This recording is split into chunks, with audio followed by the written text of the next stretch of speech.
السلام علیکم دوستو، welcome back to my YouTube channel. امید کرتا ہوں کہ آپ لوگ خیر و عافیت سے ہوں گے اور جہاں کہیں بھی ہوں گے خوش ہوں گے۔ دوستو، آج کا یہ پراسرار اور خوفناک واقعہ ہمیں کراچی کے علاقے شاہ فیصل کالونی سے کامل نے بھیجا ہے۔ تو چلیے بنا دیر کیے اپنے کمرے کی لائٹس آف کر لیں اور اپنے ہیڈ فونز لگا کر میرے ساتھ انجوائے کریں آج کی اس پراسرار کہانی کو۔ السلام علیکم، میرا نام کامل ہے، میں کراچی کا رہائشی ہوں۔ یہ واقعہ آج سے تقریباً 13 سال پرانا ہے، یعنی سال 2010 کا۔ اس وقت ہم گلی کے 4-5 دوستوں کا گروپ ہوا کرتا تھا۔ ہم سارے دوست اکثر اسکول کے بعد سے لے کر رات تک ایک دوسرے کے ساتھ ہی رہتے تھے۔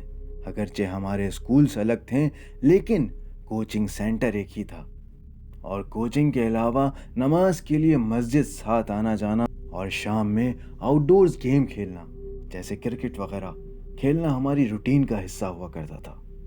ہم دوستوں میں اکثر ساتھ میں اسد، سنی، عابد اور نعمان ہوا کرتے تھے۔ ہم 16-17 سال کے لڑکے تھے اور ہمارا اٹھنا بیٹھنا آپ سمجھ لیں ایک ساتھ ہی ہوا کرتا تھا۔ خیر، واقعے کی طرف آتا ہوں۔ 2009-10 میں ان دنوں ہمارے علاقے میں اکثر لوڈ شیڈنگ ہوا کرتی تھی، اور ان دنوں ہم اپنے میٹرک کے ایگزام سے فری ہوئے تھے۔ تو اکثر جب رات میں لائٹ جایا کرتی تھی تو ہم گلی کے 3-4 دوست گلی کے کونے میں رات دیر تک، جب تک لائٹ نہ آ جاتی، بیٹھک لگایا کرتے تھے۔ کہتے ہیں کہ رات کی یہ بیٹھک لگانا ہمارا تقریباً 1-1.5 ماہ سے معمول سا بن چکا تھا۔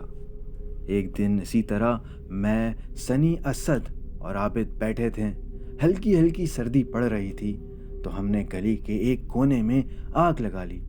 کہتے ہیں کہ ابھی ہم چاروں آگ کے سامنے بیٹھے ہی تھے کہ اچانک نعمان کو کیا سوجی کہ اس نے کہا کہ آج کچھ الگ کیا جائے، کچھ ڈیرنگ سا کیا جائے، جس پہ ہم تینوں باقی کے دوستوں کو بھی اس کی اس بات میں ٹوسٹ دکھا۔ اور اس بات کو آگے بڑھاتے ہوئے ساتھ بیٹھے اسد نے کہا کہ کیوں نہ ہم اپنی کالونی کے ایک قبرستان کا رخ کریں اور وہاں جا کے کوئی ڈیر کریں۔ اسد کی اس بات پہ ہم تینوں دوست چونک گئے اور اسد کو کہا کہ نہیں بھائی، یہ بہت رسکی ہوگا، اس کے علاوہ کچھ اور سوچ لو۔ لیکن اسد نے ہم سب کو یہ کہہ کے کنونس کر لیا کہ بھائی ڈرو نہیں، ایسا ویسا کچھ نہیں ہوتا، ہم بس ایک چیلنج پورا کریں گے اور واپس آ جائیں گے، ہمارا ڈر بھی اس سے نکل جائے گا اور وقت بھی پاس ہو جائے گا۔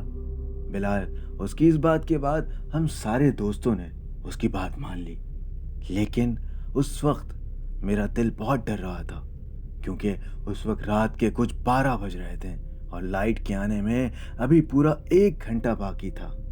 بہرحال ہم چاروں دوست وہاں اس پوائنٹ سے جہاں ہم نے آگ لگائی تھی وہاں سے اٹھیں اور جو قبرستان ہمارے علاقے میں موجود تھا اس کی طرف چل پڑے۔ بمشکل 7 سے 8 منٹس پیدل چلنے کے بعد ہمیں قبرستان ہمارے بالکل سامنے دکھائی دینا شروع ہو گیا۔ وہاں پہ پہنچ کے اسد کو چھوڑ کے ہم سب کو بہت ڈر لگ رہا تھا۔ اگر میں آپ کو اس قبرستان کا نقشہ بتاؤں تو اس قبرستان کے 2 دروازے تھے، ایک مین دروازہ جو روڈ کے سامنے تھا اور دوسرا جو اس قبرستان کے بالکل اینڈ پہ جہاں اس کا اختتامیہ تھا وہاں ایک دروازہ موجود تھا۔ بہرحال ڈیسائیڈ یہ ہوا کہ اسد اکیلے پہلے مین دروازے سے انٹر ہوگا اور پورے قبرستان کو کراس کر کے اکیلا اس دوسرے دروازے سے باہر آئے گا جو دروازہ اس قبرستان کے اختتامیے پہ موجود تھا۔ بلال، رات کے اس پہر وہ قبرستان اندھیرے میں ڈوبا ہوا تھا۔